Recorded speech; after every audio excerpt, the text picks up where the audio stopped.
Hey, good evening. This is Scott Greenway calling on the phone with Anthony Forlini, who's the candidate for Secretary of State. Looks like we've got about 100 people on the call line already, and that number is steadily increasing, which is great. There's a lot of interest about this race because it is such an important office for really everybody in the state of Michigan. Just to let you folks know a couple things today. To ask a question, you'll press *3 on your keypad, and that will route you to one of our call screeners who will take your question and get you in the queue. We also have our Facebook chat up on Anthony Forlini's page on Facebook, and you can send in questions that way, as we'll be monitoring that throughout the call.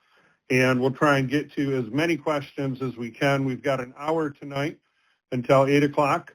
We're over 100 people on the call right now, so we're, again, very excited and pleased with that type of interest. And with that, I want to turn things over to the Macomb County Clerk and the current candidate for Secretary of State, the state of Michigan, Anthony Forlini. Anthony, why don't you welcome everybody? Well, thank you, Scott, for that nice introduction. I appreciate everybody that's calling in right now. I'll be honest, it's a little intimidating to see all the people that are joining in, but I think that's awesome because people want to know what's going on with their government, and they want to hear it firsthand from people like myself, somebody that's actually in office right now. I am running as your Republican nominee for Secretary of State. Currently, I'm the Macomb County Clerk, and we have over 850,000 people in Macomb, so it's kind of a I'm going to say a mini Secretary of State office I'm running out of here. But let me back up a little bit because I really want you to know a little bit more about who I am. I am a husband to my wife, Diane, for the last 40 years. Together we've had 3 kids, all grown-ups now on their own. But I'm also a grandfather of 4, and thank God I'm still the son of my dad that is still alive. He's 90 years old, enjoying right now his short time in Florida. But beyond that, I'm a business owner. I have been a business owner for well over 40 years, and I maintain that ability because I always believe that if I'm going to represent you, I need to also feel the pain of being in business and the things that people like yourself have to deal with, the family life, the mortgages, the business life. And so I think that's important. I'm kind of I've always considered myself somewhat of a temporary politician, I'll call it. But let me tell you a little bit about my public service. I, like a lot of other people, were somewhat upset about their government. And back in 2004, I ran against an incumbent Democrat to be the township supervisor in my town.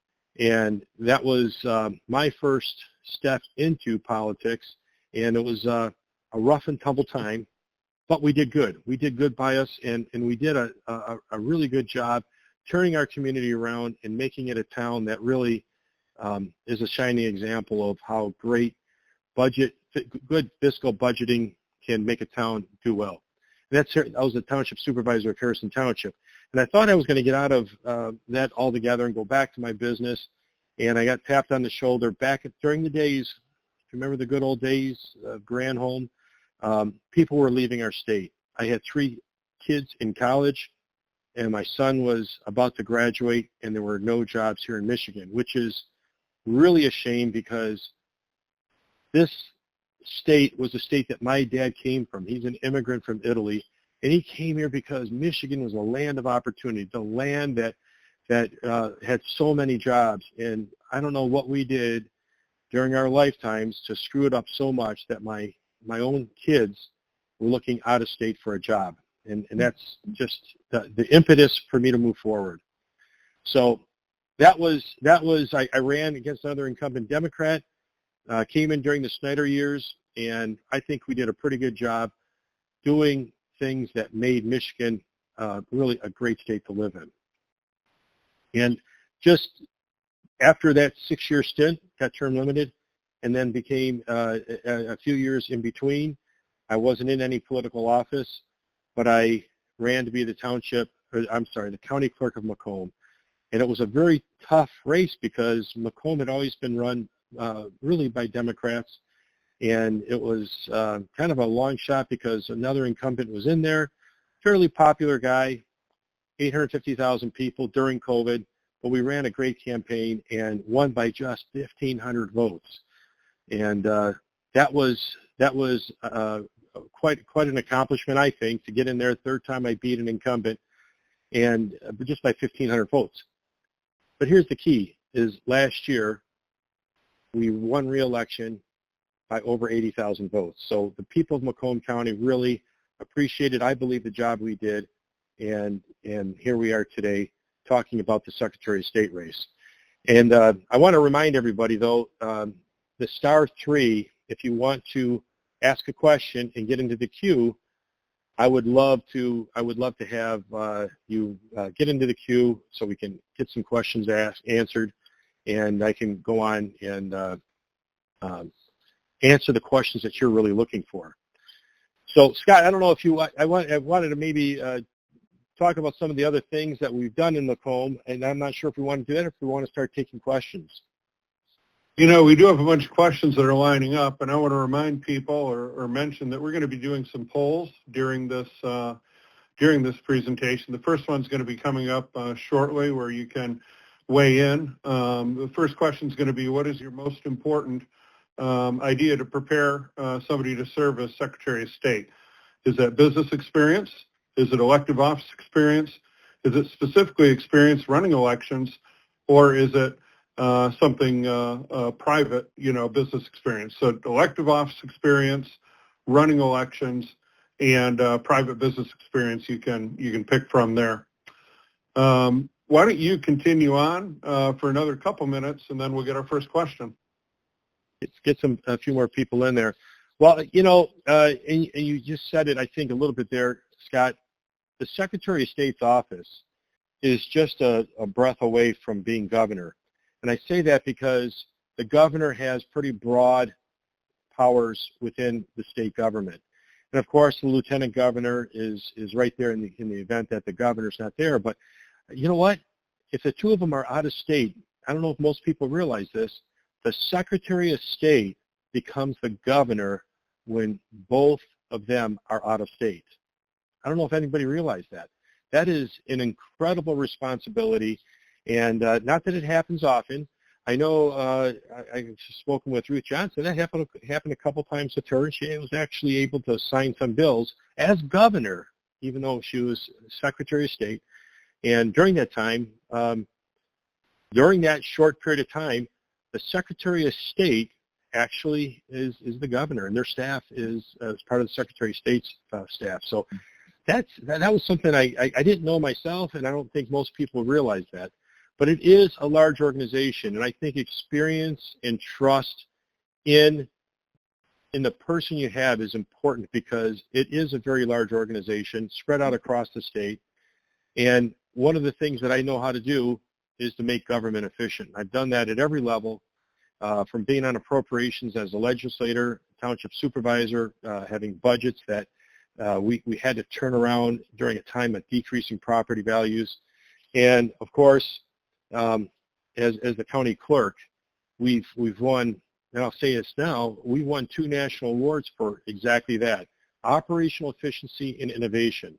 We took an office that had a wait time of quite a bit more than 20 minutes per person. And we took it from 4 minutes when you walk in our front door, and we watch all these numbers, 4 minutes from the time you walk into the door, you're served. By the time you're served to the time that you're leaving our office, it's under 10 minutes. That's our averages, and that's pretty darn good. And that's looking at 100% of the people that come in the door, not just 91%, like the Secretary of State was just bragging that the wait times in her lobby or the service time is 20 minutes with 91% of the people. I don't know what happens with those other 9%, but we'll just assume it brings that average up quite a bit more. That's why they eliminated those. But ours is 100%, and I'm very proud of that. And because of that, we were of 28 awards given nationally, 5,000 municipalities that were eligible. Macomb County Clerk's Office, Register of Deeds, is the only organization that won one award for operational efficiency and a second award for innovation, and that's the only one in the state of Michigan to win one, the only one in the country to win two. Very proud of our people and the work that they do. Okay, let's jump in. Did you want to jump on something? Yeah. Yeah. Let's jump into some of the questions, because we've actually got now about 150 people on the call, and we've already got 11 people from the looks of it in queue to ask you questions. So that's great. First one's going to be from Joe in Kent County. Joe, you're live. Hi, Joe. Are you there, Joe? Oh. Joe. Well, let's either Joe is muted or Joe had to step away. One of the two there. Okay, so Joe, if you can hear us, just we'll get back to you here in a moment. And in the meantime, we've got a inbound caller who wants to know how you're going to handle ballot harvesting, potential of ballot harvesting in 2028. That is Sandra from Macomb County. Sandra, you should be live. Hello, can you hear me? Hi, Sandra. We got you. Oh, yeah, you, great. I didn't know that you? about. I did not. Good. I did not know that about the Secretary of State taking over. Something happens to the governor. That is kind of scary. What we have there now. God forbid Governor and anything Lieutenant happens. Governor. But right. the Lieutenant Governor. But what you had said about the Secretary of State. So that was really interesting. That bit of information was. I like that a lot. But what is your take about the ballot harvesting? We're kind of seeing that happening a lot, and they said that there's going to be, classes and training, and so that doesn't happen in the 2028 elections. What do you plan on doing to prevent that? Yes, Sandra, unfortunately, ballot harvesting is is illegal, and it's done by people that are working under, their own beliefs that they can do these types of things. So communication is important. But I think these people that are doing it, we actually had it happen in Sterling Heights where an individual within their own, I believe it was within their own ethnic group, ended up getting ballots, forging signatures from what I understand, and harvesting ballots and dropping them in drop boxes, which that's really, when you look at our whole election system, that is the weakest element because of this. Of course, you saw what happened in Hamtramck with an individual that was dropping multiple ballots at one time, caught on camera. And I guess that's one of the deterrents, right, is the camera. But unfortunately, in that situation, my understanding is the people didn't show up and charges were dismissed. And it is unbelievable if that's actually true, if that's what's actually happened. But the person in Sterling Heights actually did get prosecuted.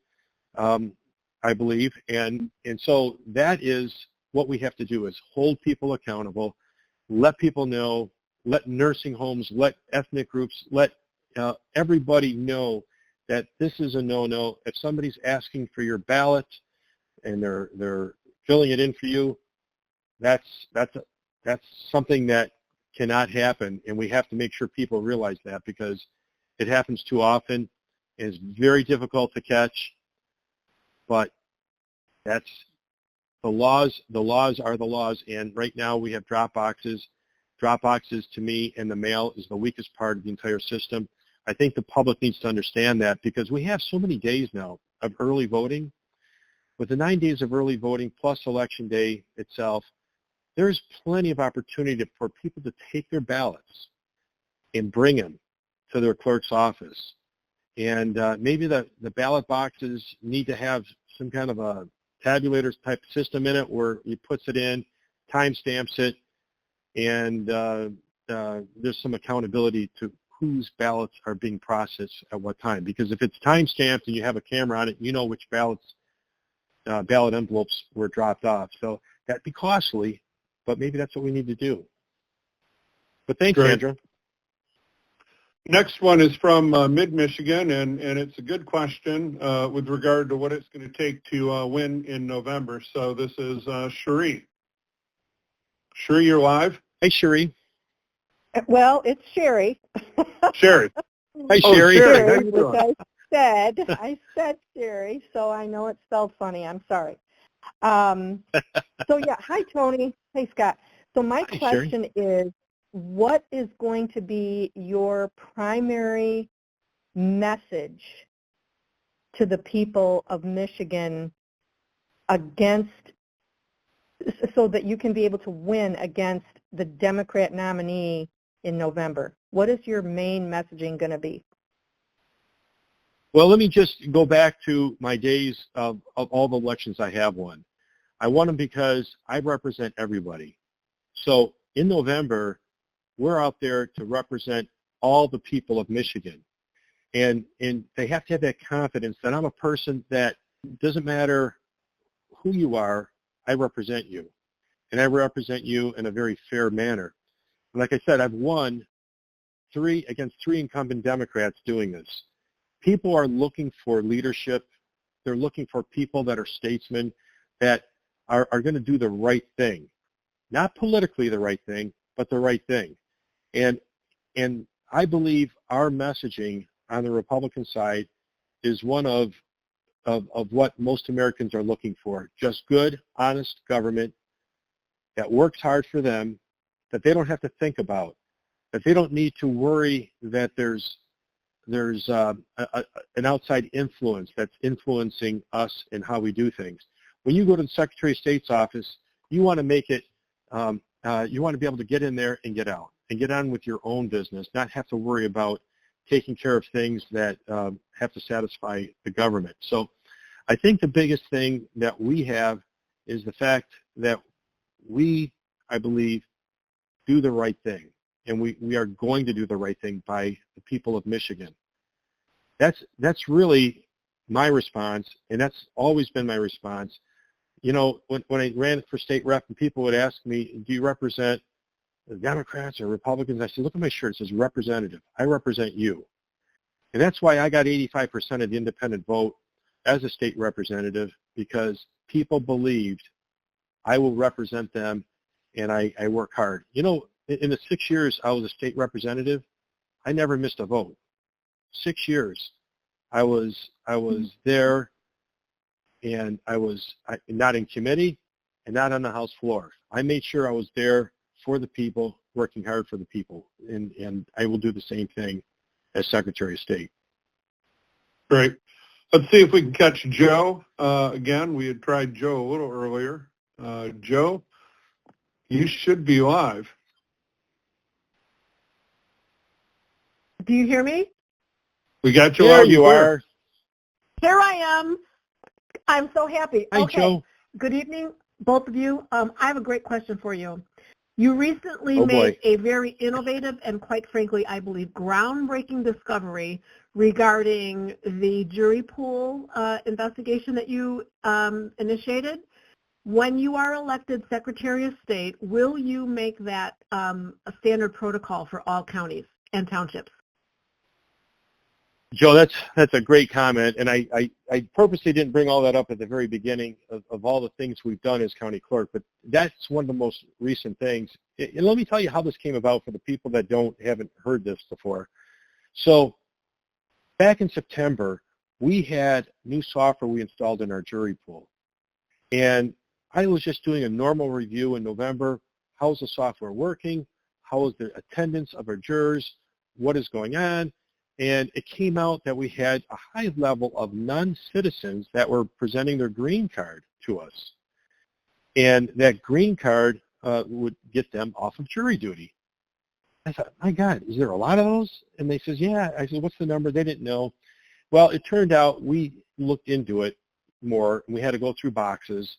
And it turned out between September 5th, I think, through January 9th, somewhere in that time frame, we had 239 people that were that were asked to come to jury duty that were non-citizens.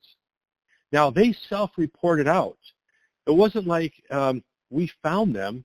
No, they self-reported out of the system. This is a big problem because were there any people that did not self-report? So, and ended up in a jury pool. We're to be judged by fellow Americans, not by foreigners. So this is the first step that I thought, my God, this is not good. How do they even get in this system to begin with? But then it occurred to me, in a building down the street, I also run elections. I said, let's take these 239 and apply it against the QVF, which we found somewhere in the neighborhood of 14 people were registered to vote, non-citizens. This is unbelievable. This is unbelievable. It was unbelievable to me. And of that, there was a couple people that actually voted.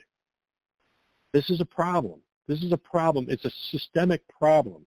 And, you know, we asked the Secretary of State's office, what do you want us to do with this? This is bad. And they don't want to touch it. So that's when we went public with it. And it made national news, Joe, where people from across the country says, my God, we've got to look at ours. And I got county clerks across the state that are looking into it themselves and doing that because we shared that information with everybody to take a look at it. More recently, we just signed up our own office for the SAVE database. And we haven't gotten approved yet, but this is something that we will be able to do ourselves, look into these situations and ensure that these people that are self-reporting in the jury pool, are they truly non-citizens? Or are they purging themselves? There's a lot to go here. So, Joe, really, this goes back to, at the very, very start of things, the registration, the motor vehicle pool, when people are getting their driver's license, this is really where it's got to start. Those people that are saying, I am not a U.S. citizen, should not be in our jury pools. And I'm going to demand that the Secretary of State right now do something about it. They have to do something about it because if they don't, this is going to go on, and there's going to be somebody that's going to come in that we don't want in our jury pool or in our elections. Of course, not in our elections. So, yeah, that was pretty, I guess, groundbreaking, I suppose. But you know what? We need to work together. All of us clerks need to work together with the Secretary of State's office, and I will when I'm in office, to ensure that our jury pool as well as our voting lists are clean. And we have to just do this. We're doing this on an ongoing basis, Joe, and we're looking at everybody now. And we've, of course, since then have found many more that ended up coming through into our jury pool that self-reported out. And there's a few more that actually we're finding actually got registered to vote. So this is not the job of a county clerk. It's the job of the Secretary of State. And my intention is getting in there and getting that fixed. That's great. We've literally got 20 people in queue to ask questions, so there's a lot of people that want to know a lot of things from you, Sure. Anthony. But before we jump into the next one, I want to do our first poll question so that everybody can vote. And I've talked about it earlier. I let you know what it was going to be. But the poll question is, what do you think is most important to prepare a person to serve as Secretary of State? And you've got three options. You've got 1, private business experience, 2, elective office experience, or 3, having run elections before. So if you think private business experience is the most important thing to prepare, you press 1. If you think elective office experience, having run for and won office and serving, is most important, press 2. And if you think experience having actually run an election is most important, press 3. So that's what we've got going there. But now we've got a question from Claudia, who wants to know when you are elected, what's going to be your first order of business? So we'll put her on and we'll let her ask it. Claudia, you should be live. Can you hear me? We got you. Yes, Hello? hi, Claudia. Good. Hi, how are you? So Good. I wanted to know, when you win the election to be Michigan's next Secretary of State, what is the first thing you're going to do to secure Michigan elections, day one? Well, day one. Day one. In the first things we have to first get out of is Eric.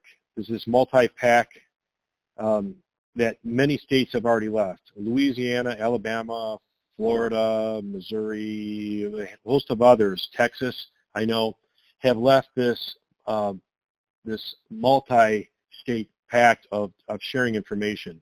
And it turned out to be just, I guess, let me just say, I believe it's gotten compromised, and it's gotten to the point where we're funding this outside organization to do this, and that's not where it needs to be.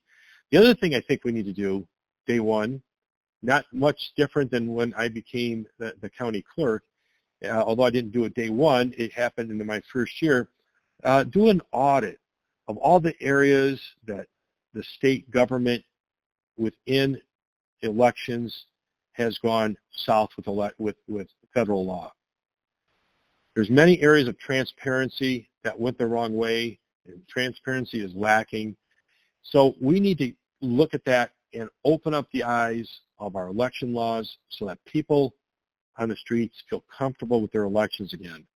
So that, and I think immediately we need to start looking at the processes in local offices, because we need to be able to turn these offices back to the people where they just don't need an appointment. They can come in just like they do in Macomb County, with or without an appointment, and get served in a very short period of time. So these kinds of things I think are important, but when we talk about elections, I think we need to do an audit and look at areas of transparency that has been shut down with this current Secretary of State, and get out of this multi-state pact called ERIC. That's great. Thank you. And, that also took care of a question that Brian from Wayne County had, from Kent County had, who was concerned about walk-in appointments at the SOS office and if you're going to bring those back. So I'm going to throw him on real quick just to ask any follow-up he may have on that topic. This is Brian, and Brian, you should be live. Hello, yeah, I'm here. Hey, Brian. Hi. Yeah. The problem is, I'm like a dog on a bone. The 2020 elections, the biggest problem I had was the lockdowns, because I could see what the goal was, and it was to destroy an election year.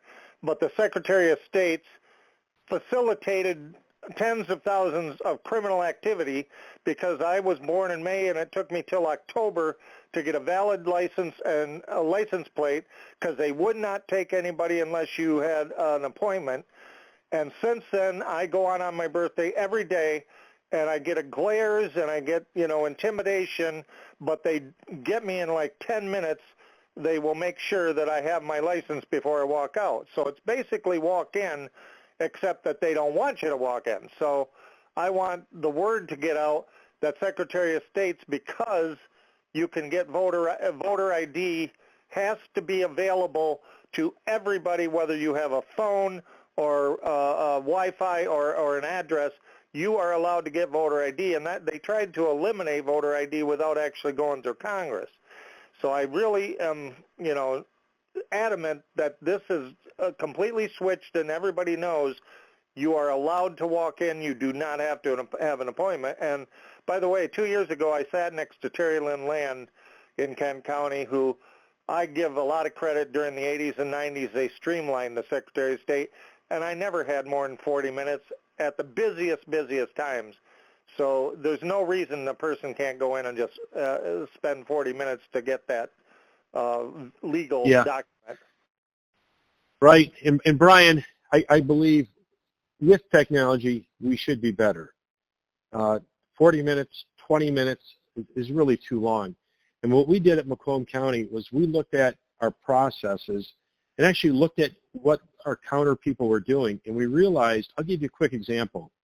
Marriage certificates, people would come up to our counter with a handwritten piece of paper with all their information for a marriage license. But, not everyone's handwriting is really good and clean, right? And so mistakes were being made by our clerks, not knowing if it was a J or an I or a E or an O or whatever the case might be. And so they would struggle with it. And they would take probably up to 40 minutes for every marriage certificate.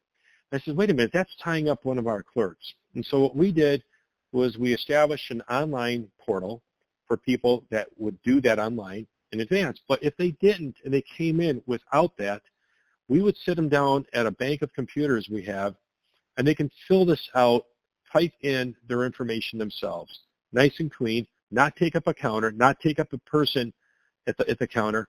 And when they're done, they hit enter, and it goes to the counter, and they're told to go to, say, for instance, counter 8. Well, there they go. They go there. Their piece of paper is, their marriage license is there, filled out, ready to go. They take one last look at it. Everything's good. They're out the door, and that whole transaction took about 5 minutes. That kept us, took us from, we were doing CPLs 3-4 weeks out, 2-3-4 weeks out. For a CPL, we did the same thing with this. And because this is all intertwined with all our services, we're able to go from an appointment only to appointment or come in. Everything happens under 4 minutes. You're served. When you're at the counter, it's under 10 minutes. Listen, technology is there to make it happen. And I believe that people in the Secretary of State offices all want to do the right job.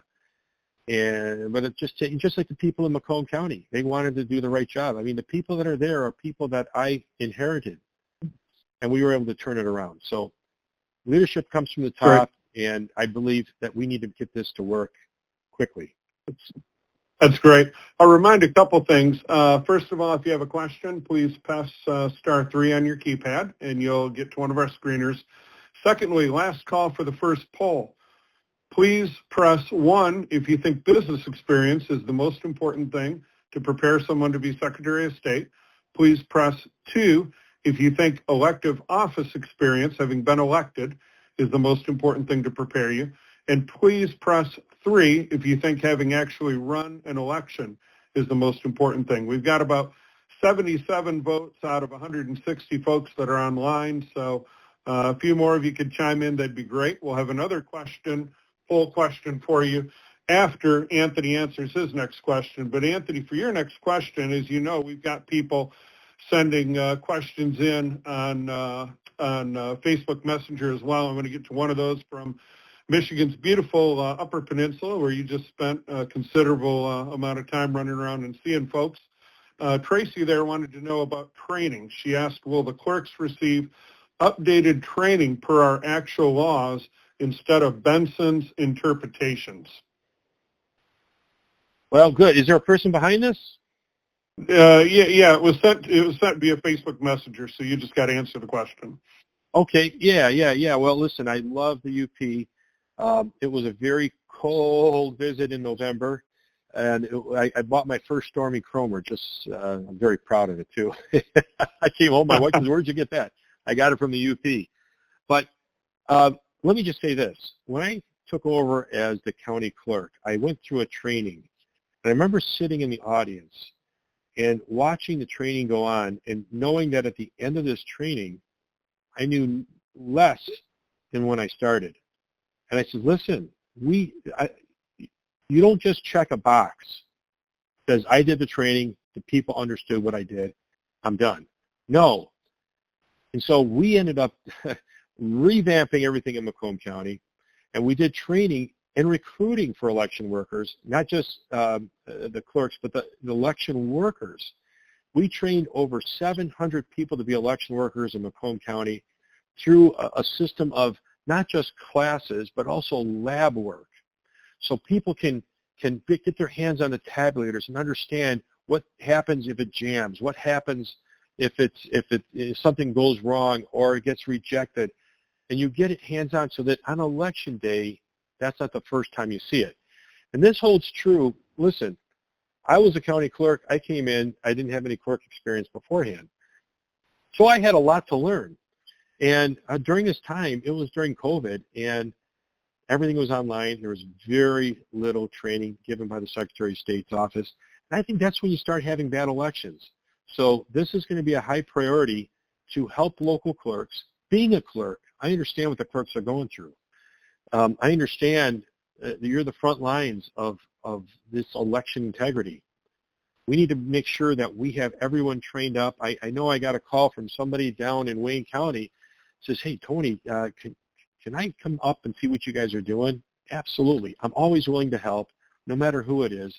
If we can help them, we want to help, and that's I think very, very important up in UP or down here in Wayne, Oakland, Macomb, doesn't matter. So I appreciate the question. For sure. I'll remind people again, *3 to ask your question or shoot it to us on Facebook chat. Technology is something important, and Thomas from the west side of the state has some questions with regard to, or comments with regard to website and technology use. Thomas, you should be live.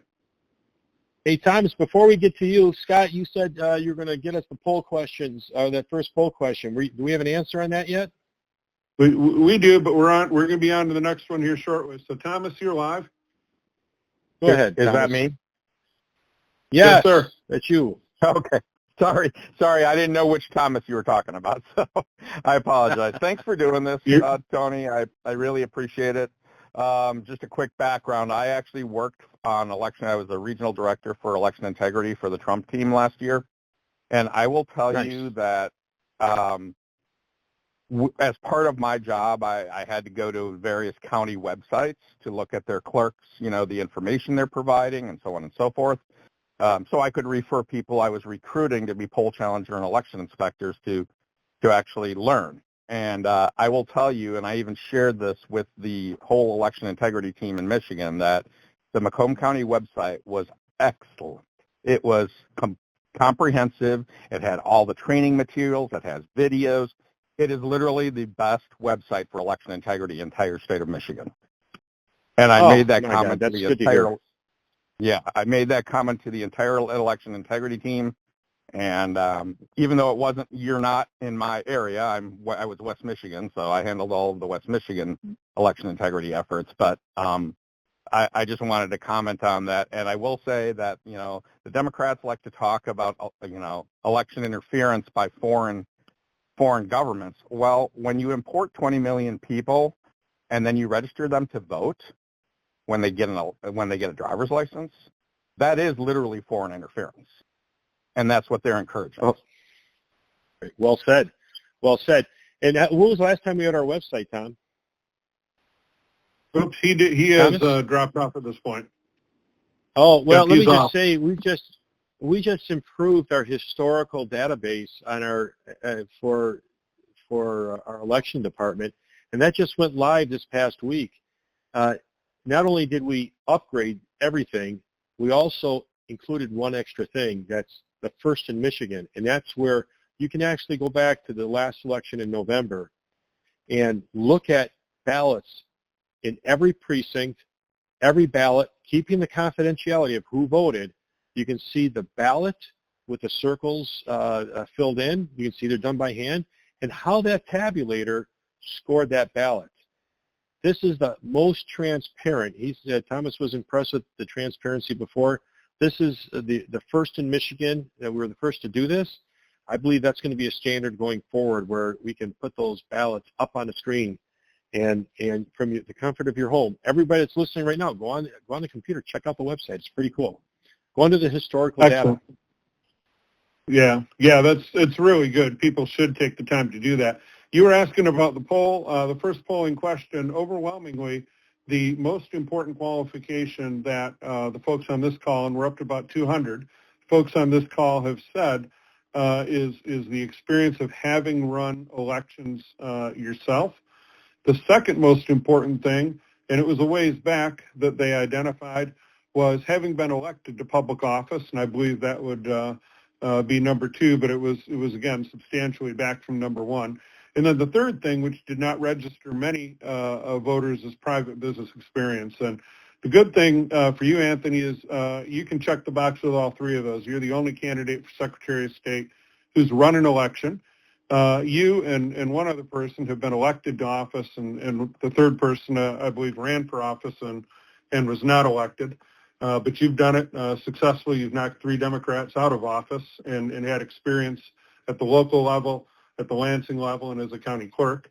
And then the third thing that was, again, way back was private business experience mattering as you prepare to become Secretary of State.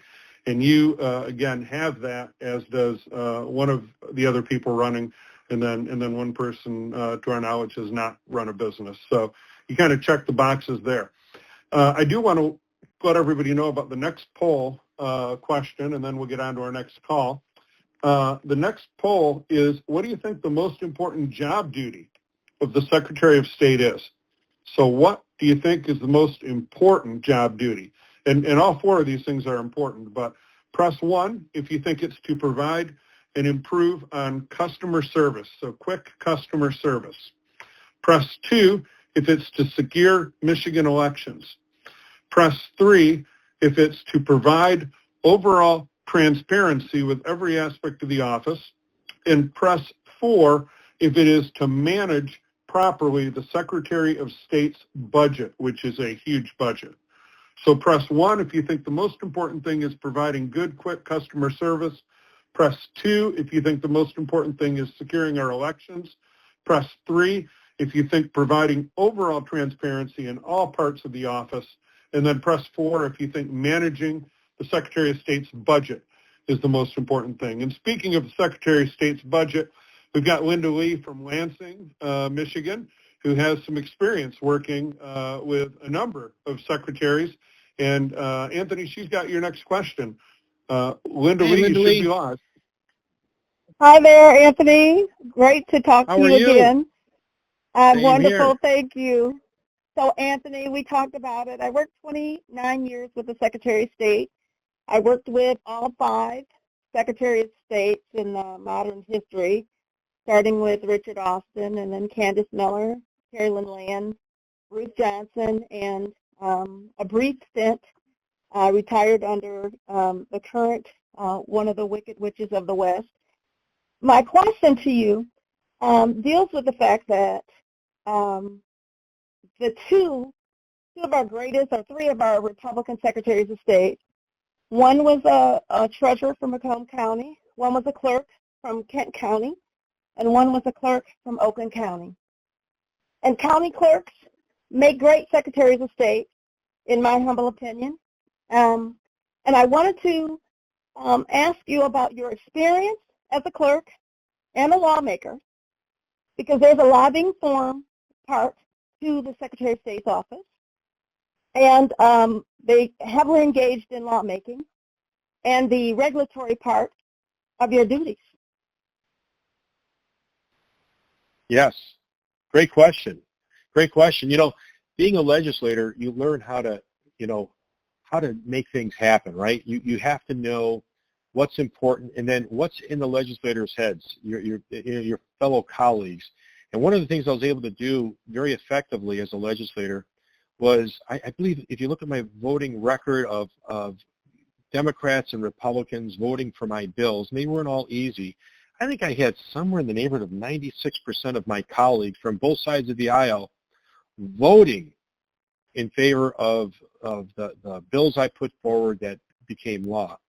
And that was because of the hard work I put in to make sure that everybody was empowered and things got through and understood. That's important because we need to make sure we get things through. We shouldn't be working as a silo, the Secretary of State's office. Now, as far as the background of being a clerk, my God, I came in the 2020 election, and 2021 was a very turbulent year for many clerks. Many clerks left the industry because the pressure was unbearable. But in that pressure cooker, as the Macomb County clerk, I've had 5 years of innovations and enhancements that we've done to the clerk's office as it revolves around just elections. Let me give you just a couple of examples. I was the first in the state to shut off the tabulator modems. We did that in 2021, and I remember Jonathan Brader says, "Are you sure you want to do that?" I go, "Yeah, you know what, there's just no confidence in these things." And as we were looking at it, we found things out about them that didn't make me happy. So we've had them off. And by the way, the state followed suit with many counties across the state and shut off the modems. And we removed them completely out of the tabulators. So they're not even, the modems aren't even in the tabulators anymore. They've been removed. Then I also learned some different things, and I'm not going to go through them all. We had about 15 different items, but we trained all of our local clerks on how to do hash validation training on their tabulators. And that's just to ensure that if there's any outside interference, it would show up in the hash. And that was something that's very tedious. And I think the next Secretary of State should make that mandatory across the state, but also make the tabulator companies make that less. It's a bad process to go through right now. So we have to change it. Recruiting over the election workers and training election workers, 700 of them. That was big. We changed the watermark ballots in 2024. That's big. That's big. That tells us that those ballots are sacred, and we need to treat them that way. Great. Non-citizens in the jury pool database and this ballot verify. All these are things we need to move forward on as the Secretary of State. And my training as the clerk allows me to do that as Secretary of State. Absolutely. Real quick, folks, remember we've got another poll that's live right now. What do you think the most important job duty of the Secretary of State is? Press 1 if it's to provide quick, efficient customer service. Press 2 if it's to secure Michigan elections. Press 3 if it's to provide overall transparency with all aspects of the office. And press 4 if it's to manage the very large Secretary of State's budget. We know they're all important. We want to know what you think is most important. Anthony, we've got a clerk calling in. Sheila is curious about some stuff with regard to the QVF, and so she's going to put your feet to the fire right here. Sheila, you should be live. Okay, good evening. I have Sheila, how are you? Hey, I am hanging in there. I was appointed as a clerk for our township within the past year. This past month, I have gone through 3,000. Yes, I know. This past month, I've gone through 3,000 qualified voter files, cleaning up and updating. And last year, we also consolidated our township into one precinct, which I had to send out new voter ID cards. I had approximately 50 people that received these voter ID cards at the address I sent them to. However, the person that I sent them to never existed. They lived there 25 years, whatever. And so I go to the voter file, and this person's name is on a list. So my question, so I contacted the Bureau, and they wanted me to go a next step and send a letter to this guy at this address. And I said, no. These people came into my office, told me they've lived there for 25 plus years. That should be enough. I shouldn't have to go try and track this guy down. That's just totally ridiculous. But, and then the other situation I had another person bring one in and said, people that previously owned this place, they passed away in another state. So I did the legwork on that to verify. And again, they were on an AV list. So my question is if these people wouldn't have come forward, I would have sent out permanent AV ballots for the election. What's preventing a dishonest person to fill that out? And as a county clerk now, please explain your knowledge that you can bring to the table on day one that can clean up some of these things, like can we link into other agencies, the Social Security Office, Homeland Security? You know, what can we do? Well, Sheila, let me first congratulate you on all that work. That is diligent work you've done. Now, I hear that story that you're telling me over and over again. And isn't it amazing that it's that difficult to remove somebody off the QVF? But if they want to come in on election day, when you're running around trying to run an election, and say, I want to register to vote today, you got to stop everything and do it. And it's that easy. That's wrong. If it's that easy to set up, if you've got enough of a reason to remove them from the voter file, and you've been given enough reason, you should be able to do exactly that, remove them from the voter file. We had in Macomb County, you know, I took my election department, I said, hey, listen, we just got done with 6 elections last year. We got a little time right now. Do me a big one. Find me how many people are over the age of 100. and it was over 600 people. Okay, do me another big one. Let's look at every one of these and see if they're still with us. And there was close to 300 people that we found that were no longer with us, and we were able to send to the local clerks to remove off of the QVF. Why is this happening? It's going to take a huge cleanup to get this done. So we need to get this done. We need to clean up these QVFs. And I think there's going to have to be something done at the top level where we apply this database against a national database. You know, we have different databases that I believe the Secretary of State's office can access and start removing large amounts of people that are either no longer with us or have moved out of state, ineligible to vote, whatever the case might be. We need to clean the voter rolls. And that's a top priority, day one. Great. Thank you. So we are pretty well out of time here, unfortunately. We've got 16 people that still would like to ask a question. I would like to let every one of those folks know that if you message us through Facebook Messenger, and we've got several there that we need to reply to as well, and you can always contact Anthony through email through his website at anthonyforlini.com. He answers them. He gets back to people. Sometimes it takes a day or two because, as you know, he's running all over the state. But he will get to those questions, and we appreciate you being on. We've still got about 150 people that have been on the entire call, which is fantastic. I want to give the results of the last poll, and we'll put these out as well so that everybody can see them. And then we'll turn it over to Anthony for just a couple points, closing comments. And we will definitely be doing more of these Tele-Town halls between now and the endorsement convention, March 28th. But on the final poll, we had in first place, securing our Michigan elections was the most important position. It got nearly 70% of the vote.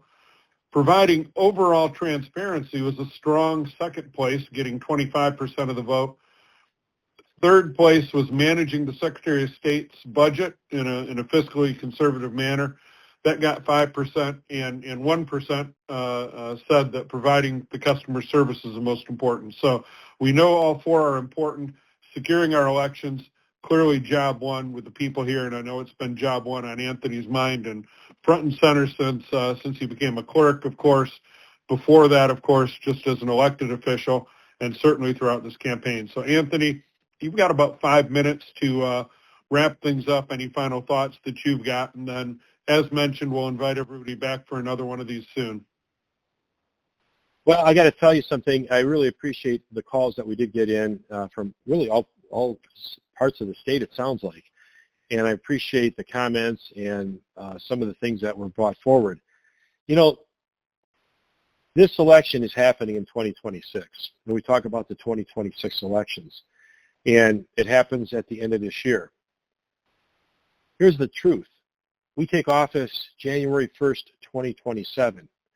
And if you're a clerk listening to this, you know that you're preparing for the 2028 election at the very beginning of 2027. So we cannot get into this job learning, and it's going to be a huge learning curve for whoever gets in there. But my background in the legislature, my background in business, and my background as the county clerk prepares me that I can take these 15 or so items that we've already done in Macomb County and elevate them day one to the state level. There's going to be a tremendous amount of things that we're going to need to do. We can't step into this with training wheels and think that we're going to be able to make enough changes for 2028. So understand this is going to be all hands on deck, getting into office, making the changes, having that experience of what it's like, having that experience of being a county clerk, working in partnership with all the clerks across the state to initiate the changes is what it's going to take in 2027 to get ready for 2028. And I got to tell you, we've got a lot of great clerks across the state that really, really care about their elections, really care about transparency, really care about the people that they serve, and they're handcuffed. They're handcuffed by somebody that's never been a clerk, doesn't know what the clerks are going through. And so that's a bit of a frustration, and that I can guarantee will not happen. You know, we're going to make elections, keep it at the local level, let the locals do what they do best, give them the tools that they need to initiate and do the right thing by giving them the proper training, giving them the tools that they need, working with the legislature so that there's proper funding for the local clerks, because I believe with the laws changing, local clerks have a funding issue, and local units of government are having a hard time finding money to run the 9 days of early voting plus election day. So all that considered, I really believe I'm the best qualified to get this done, to move our state forward, to bring integrity to elections, because I believe that is what it's going to take to get people comfortable with the democracy, the representative republic that we have, that we are representing them properly, we are doing the job properly, and that's my focus. So even though the Secretary of State's office has many, many divisions, you've heard it right now, people really believe elections is the top priority. And let's not forget, there's 131 Secretary of State branch offices which are out there, and I know people are concerned about not having an appointment. I've got a 90-year-old dad, and you think he's texting to get in on an appointment? He doesn't do it. He doesn't do it. He has one of us do it for him, or try to help him out. So understand, elections are going to be top priority. That's day one. The rest of the system's got to be fixed also. Whoever gets in, it's going to be a hornet's nest. I kind of like that. I've done that at every level of government that I've been in, and I would appreciate everyone's consideration. March 28th, it's a delegate race, and for me to move forward, I'm going to need every one of your votes out there to be the next Secretary of State, and I appreciate everyone's time. Thanks very much. Again, we'll be... Oh, go ahead. One last thing I do want to say is, let's keep our prayers for what's going on in the world. This is something I wanted to mention up front. And there's a lot of really tough things happening around the world. And I just know that, we have some things going on here for this race, but there's really big things happening around the world. And a lot of people, just keep your prayers for the people, our armed forces, the people in Iran, and other parts of the world that are affected by what's going on. Absolutely. Well, thanks everybody for taking your time on this Sunday night. We will be in touch with everybody again to hold another one of these events. And please do email in or message in any other questions. Tony is somebody who's very transparent by nature, both as a candidate and as a clerk. And he wants to get your questions answered so you can make the most informed decision that you possibly can make on the 28th. Thanks very much, everybody. Have a great evening. Good night.